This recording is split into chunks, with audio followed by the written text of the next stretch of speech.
Shalom, salam damai dan sukacita.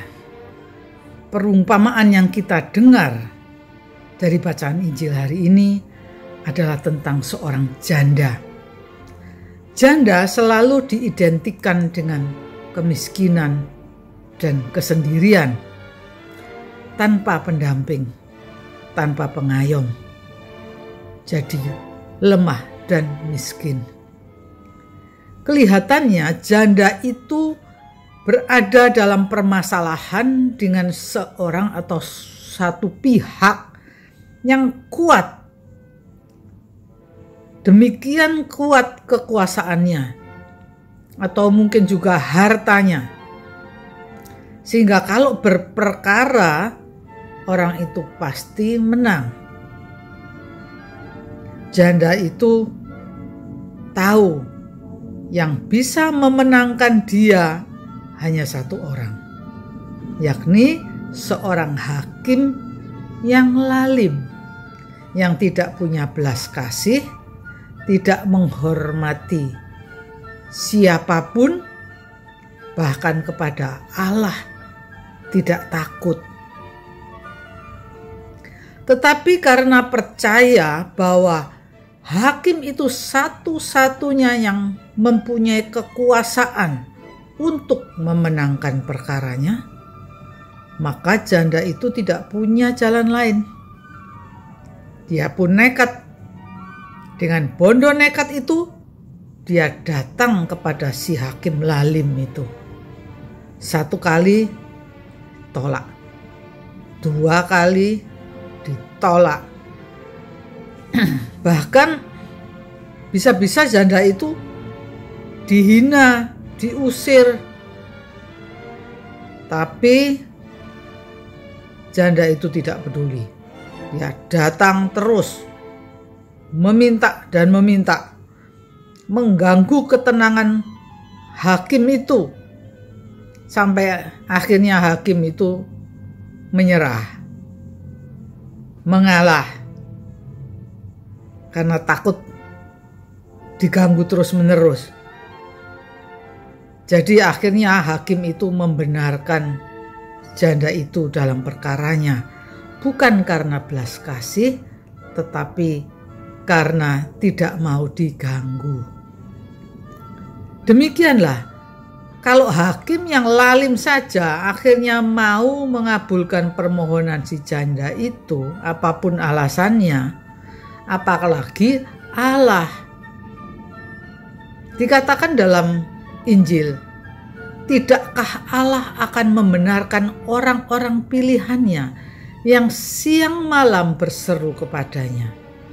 Dan adakah ia mengulur-ngulur waktu sebelum menolong mereka?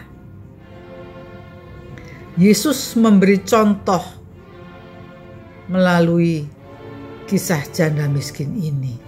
Bagaimana kita harus berdoa, mohon kepada Allah yang Maha Baik, karena Ia pasti akan menolong orang-orang pilihannya. Tapi kita orang-orang pilihannya itu, adakah kita datang seperti janda itu datang kepada si hakim lalim? Adakah kita datang kepada Allah sebagai seorang yang miskin dan lemah? Dalam arti dalam kerendahan hati. Dan adakah kita datang dengan penuh keyakinan, yakin akan kekuasaan dan kekuatan Allah, sebagaimana janda itu begitu yakin akan kemampuan si hakim di dalam memenangkan perkaranya. Belajar dari janda itu, ada dua hal yang menjadi dasar untuk datang memohon kepada Allah, yakni kerendahan hati dan iman yang besar. Kita perlu mengakui bahwa tidak jarang kita berdoa, kita memohon kepada Allah, tetapi kita masih mengandalkan kekuatan-kekuatan selain Allah sendiri. Karena apa? Karena kita tidak yakin hanya Allah yang dapat menolong kita. Ada yang mengandalkan kekuatan uang, ada yang mengandalkan kekuatan pejabat. Yang lebih parah lagi kalau mengandalkan kekuatan paranormal. Ya. Yesus menantang kita. Kata Yesus, "Aku berkata kepadamu, Ia akan segera membenarkan mereka. Akan tetapi jika Anak Manusia itu datang, adakah Ia mendapati iman di bumi?"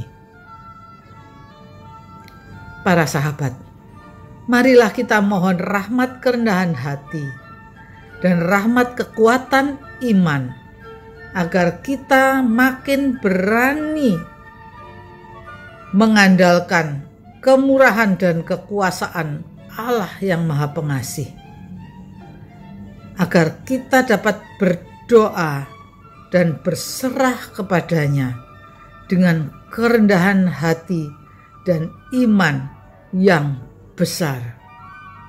Tuhan memberkati. Et benedictio Dei Omnipotentis, Patris, et Filii, et Spiritus Sancti, descenda super vos et maneat semper.